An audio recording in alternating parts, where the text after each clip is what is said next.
بہت پرانے زمانے کا ذکر ہے۔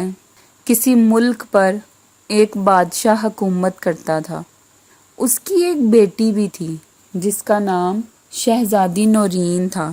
شہزادی نورین بے حد حسین اور خوبصورت تھی۔ وہ 16-17 سال کی ہو گئی تھی اور بادشاہ کسی اچھے سے شہزادے کی تلاش میں تھا تاکہ شہزادی نورین کی اس سے شادی کر کے اپنے فرض سے سبکدوش ہو جائے۔ اس بادشاہ کا ایک وزیر بھی تھا جو بے حد لالچی، خود غرض اور مکار قسم کا آدمی تھا۔ شہزادی نورین کی خوبصورتی نے اسے بھی متاثر کیا تھا اور وہ چاہتا تھا کہ بادشاہ اس کے ساتھ اپنی بیٹی کی شادی کر دے تاکہ اسے شہزادی کے ساتھ ساتھ تخت اور تاج بھی مل جائے۔ اس کی عمر کافی ہو گئی تھی مگر اس نے ابھی تک شادی نہیں کی تھی۔ اس نے ابھی تک کسی سے بھی اس بات کا ذکر نہیں کیا تھا کہ وہ شہزادی نورین سے شادی کرنا چاہتا ہے۔ ایک روز جب خوب تیز بارش ہو رہی تھی تو وزیر نے سوچا کہ یہ بارش تھم جائے تو وہ بادشاہ سے ملنے کے لیے اس کے محل میں جائے گا اور اس سے درخواست کرے گا کہ وہ اپنی شہزادی کے ساتھ اس کی شادی کر دے۔ شام کو بارش رک گئی۔ وزیر خوب بن ٹھن کر اپنے مکان سے نکلا اور بادشاہ کے محل کی طرف چل دیا۔ بادشاہ اپنے کمرے کی کھڑکی میں سے باغ کا نظارہ کر رہا تھا۔ بادشاہ نے تمام پودوں کو نیا نکھار اور حسن بخشا تھا۔ بارش نے تمام پودوں کو نیا نکھار اور حسن بخشا تھا اور وہ بے حد دل فریب منظر پیش کر رہے تھے۔ جب وزیر بادشاہ کے کمرے میں داخل ہوا تو اسے دیکھ کر بادشاہ خوش ہو گیا اور اس سے بولا، آؤ بیٹھو، ہم تمہیں ابھی یاد ہی کر رہے تھے۔ وزیر اس کا خوشگوار موڈ دیکھ کر دل ہی دل میں خوش ہونے لگا۔ اس سے یہ امید ہو چلی تھی کہ بادشاہ چونکہ اس سے بہت خوش ہے اس لیے وہ اپنی شہزادی کی شادی اس سے کرنے پر آمادہ ہو جائے گا۔ وہ ایک مخمل کی آرام دہ کرسی پر بڑے ادب سے سر جھکا کر بیٹھ گیا۔ بادشاہ نے اس کی طرف دیکھتے ہوئے کہا، اے وزیر، با تدبیر، ہماری شہزادی اب بڑی ہو گئی ہے۔ ہم نے اس کی شادی کرنے کا فیصلہ کر لیا ہے۔ وزیر اپنی مسرت چھپائے ہوئے بولا، عالی جاں، آپ نے بالکل درست فیصلہ کیا ہے۔ لڑکی ذات تو ویسے ہی ایک بوجھ ہوتی ہے، یہ بوجھ جتنی جلدی ہو سکے سر سے اتر جانا چاہیے۔ آج کل کے زمانے میں اچھے لڑکوں کی کتنی کمی ہے، آپ اچھی طرح جانتے ہیں، مگر میں آپ کو یقین دلاتا ہوں کہ بادشاہ نے وزیر کی بات پوری طرح بھی نہ سنی اور اس کا شانہ تھپ تھپا کر بولا، شاید تم یہ کہنا چاہتے ہو کہ تم شہزادی کے لیے کوئی اچھا سا شہزادہ تلاش کرو گے۔ ہم تمہاری وفاداری سے بہت خوش ہوئے، اسی خوشی میں یہ ہار اور 3 دن کی چھٹی انعام میں دیتے ہیں۔ یہ کہہ کر بادشاہ نے اپنے گلے سے سچے موتیوں کا ہار اتار کر وزیر کو دیا اور پھر بولا، ہم نے خود بھی شہزادی کے لیے ایک رشتہ ڈھونڈ لیا ہے۔ وہ ہمارے شمالی ملک کے بادشاہ کا بیٹا ہے۔ وہ آج کل یہاں آیا ہوا ہے اور ہمارا مہمان ہے۔ شہزادہ اور شہزادی ایک دوسرے سے بہت جلد گھل مل گئے ہیں۔ ہم بہت جلد دونوں کی شادی کر دیں گے۔ وہ دیکھو، دونوں باغ میں ٹہل رہے ہیں۔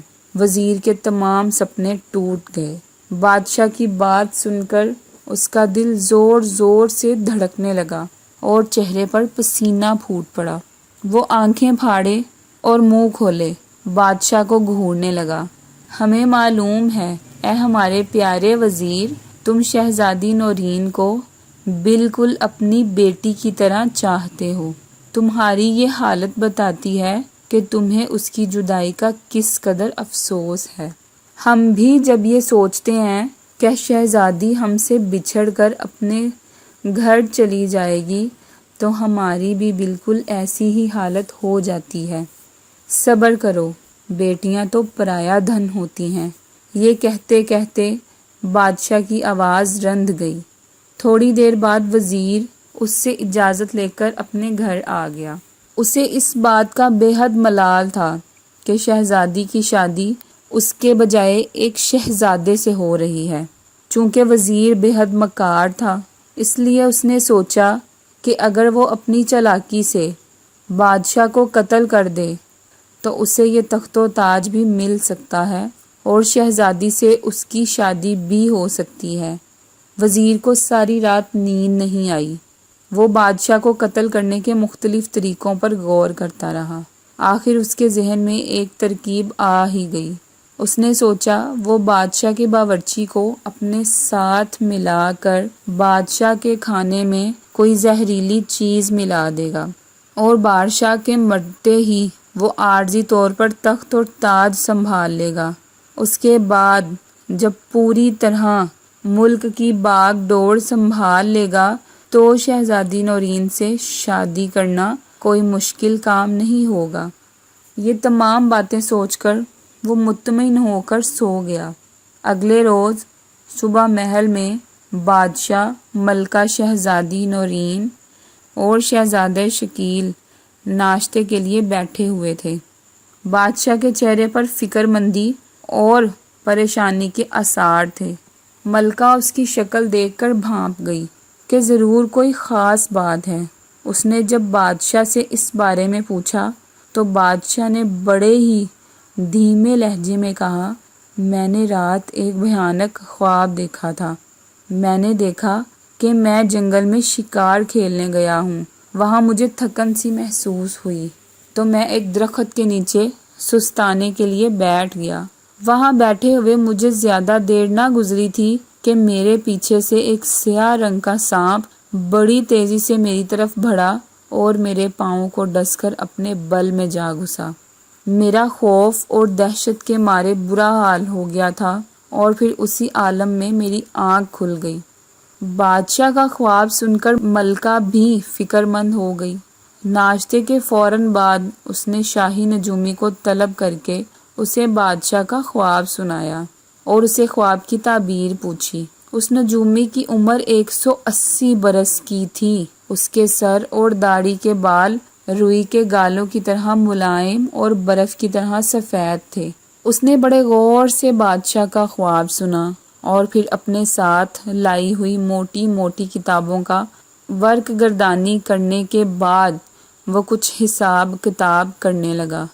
بادشاہ، ملکہ، شہزادی نورین اور شہزادہ شکیل جو کہ شہزادی نورین کا ہونے والا شوہر تھا، سب کے سب بوڑھے نجومی کو دم سادھے دیکھ رہے تھے۔ تھوڑی دیر بعد نجومی نے حساب لگانے کے بعد ملکہ سے مخاطب ہو کر کہا، ملکہ صاحبہ، خدا بادشاہ سلامت کی عمر دراز کرے، ان کا ایک دشمن پیدا ہو گیا ہے۔ وہ موذی ہر قیمت پر جہاں پناہ کی جان لینا چاہتا ہے۔ بادشاہ سلامت نے جو سانپ دیکھا تھا وہ اسی دشمن کی طرف اشارہ ہے۔ میں اپنے علم سے صرف اتنا ہی پتہ چلا سکا ہوں۔ اس دشمن کا نام نہیں بتا سکتا، پھر بھی میں اتنا ضرور کہوں گا کہ اگر اس دشمن کو نہ پکڑا گیا تو وہ اپنی عیاری اور مکاری سے عالی مرتبہ بادشاہ سلامت کو ضرور نقصان پہنچا دے گا۔ نجومی کی بات سن کر ملکہ کے ہوش ہی اڑ گئے۔ بادشاہ بھی بے حد غمزدہ ہو گیا اور شہزادی نورین کی آنکھوں سے آنسو ٹپکنے لگے۔ شہزادہ شکیل شہزادی نورین کو روتا دیکھ کر بے حد بے چین ہو گیا۔ اس نے بڑے پرعزم لہجے میں کہا، پیاری شہزادی، تم رنجیدہ مت ہو۔ میں جب تک زندہ ہوں انشاءاللہ بادشاہ سلامت کو کوئی بھی شخص نقصان نہیں پہنچا سکتا۔ میں تم سے وعدہ کرتا ہوں کہ تمہارے پیارے ابا حضور کے دشمن کو بہت جلد ان کی خدمت میں پیش کر دوں گا۔ شہزادے شکیل کی بات سن کر شہزادی نورین کے لبوں پر مسکراہٹ پھیل گئی۔ بادشاہ اور ملکہ نے بھی اطمینان کا سانس لیا۔ انہیں امید تھی شہزادہ شکیل اس دشمن کو پکڑنے میں ضرور کامیاب ہو جائے گا۔ بادشاہ وہاں سے اٹھ کر دربار میں چلا گیا کیونکہ دربار کا وقت ہو گیا تھا۔ ملکہ اپنے دوسرے کاموں میں مصروف ہو گئی اور شہزادی نورین کی چند سہیلیاں آ گئی تھیں۔ وہ ان کے ساتھ باتیں کرنے لگی۔ شہزادہ شکیل کچھ سوچنے میں مصروف تھا۔ اچانک اس کے ذہن میں ایک بڑی اچھی ترکیب آ گئی۔ وہ کمرے سے نکل کر باغ میں آیا۔ اس نے دیکھا کہ بادام کے درخت پر ایک طوطا بیٹھا ایک پکے ہوئے بادام پر اپنی چونچ مار رہا ہے۔ شہزادہ شکیل بہت ہی آہستگی سے درخت پر چڑھا اور طوطے کو پکڑ لیا۔ پھر اس نے طوطے کو ایک بہت ہی خوبصورت پنجرے میں بند کر دیا۔ پنجرہ سونے کی تیلیوں کا بنا ہوا تھا۔ شہزادہ شکیل طوطے کا پنجرہ لے کر دربار میں پہنچا۔ بادشاہ اپنے تخت پر بڑے باروب طریقے سے بیٹھا ہوا تھا۔ تمام درباری فرش پر بچھے قیمتی قالین پر بیٹھے ہوئے تھے۔ شہزادہ شکیل نے بادشاہ سے کہا، جہاں پناہ، میرے ابا حضور نے یہ جادو کا طوطا آپ کے لیے بھیجا تھا۔ اسے قبول فرما کر شکریہ کا موقع دیں۔ یہ طوطا آپ کو ہر جمعرات کی صبح آپ کے دشمنوں کے ناموں سے آگاہ کیا کرے گا۔ کل جمعرات ہے، یہ جس شخص کا بھی نام لے سمجھ لیجئے گا وہ آپ کی جان کا دشمن ہے۔ بادشاہ سمجھ گیا کہ شہزادہ شکیل اس کے دشمن کو پکڑنے کی فکر میں ہے۔ اس نے پنجرہ لے کر اپنے پاس رکھ لیا۔ تمام درباری اتنا بہترین اور عجیب و غریب طوطا دیکھ کر واہ واہ کرنے لگے، مگر وزیر کی حالت غیر ہو گئی۔ اسے اپنی جان خطرے میں نظر آنے لگی۔ چونکہ وہی بادشاہ کا دشمن تھا، اس لیے وہ اس جھوٹ موٹ کے جادو کے طوطے سے خوف زدہ ہو گیا تھا۔ دربار سے فارغ ہو کر بادشاہ نے طوطے کا پنجرہ باغ میں سیب کے درخت پر لٹکا دیا۔ رات ہوئی تو وہ سب لوگ سونے کے بجائے ایک کمرے میں چھپ کر باغ کی نگرانی کرنے لگے۔ آدھی رات گزرنے کے بعد انہوں نے دیکھا کہ وزیر باغ کی دیوار پھاند کر اندر کودا اور طوطے کے پنجرے کو درخت سے اتارنے لگا۔ اس کے ہاتھ میں ایک چمکتا ہوا خنجر تھا۔ وزیر نے سوچا تھا کہ وہ طوطے کا خاتمہ کر دے گا تاکہ طوطا بادشاہ کے سامنے اس کا نام ہی نہ لے سکے، مگر اس نے جیسے ہی پنجرے کا دروازہ کھولا ویسے ہی بادشاہ، ملکہ، شہزادی نورین اور شہزادہ شکیل کمرے سے نکل کر اس کے سامنے پہنچ گئے۔ شہزادہ شکیل نے کہا، بادشاہ سلامت، آپ کا دشمن پکڑا گیا۔ یہی وہ شخص تھا جو آپ کو موت کے گھاٹ اتارنے کے منصوبے بنا رہا تھا۔ بادشاہ کی آنکھیں غصے سے انگارہ ہو گئیں۔ وزیر کی گھگھی بند گئی۔ وہ خوف کے مارے تھر تھر کانپ رہا تھا۔ بادشاہ نے اسی وقت چند سپاہیوں کو بلوا کر وزیر کو گرفتار کر لیا۔ وزیر نے اپنا جرم قبول کر لیا اور اس جرم کی وجہ سے اس کی ساری دولت ضبط کر کے اسے ملک بدر کر دیا گیا۔ ملکہ اور بادشاہ شہزادہ شکیل کی ذہانت سے بہت خوش تھے۔ چند دنوں بعد شہزادی نورین اور شہزادہ شکیل کی شادی ہو گئی اور دونوں ہنسی خوشی رہنے لگے۔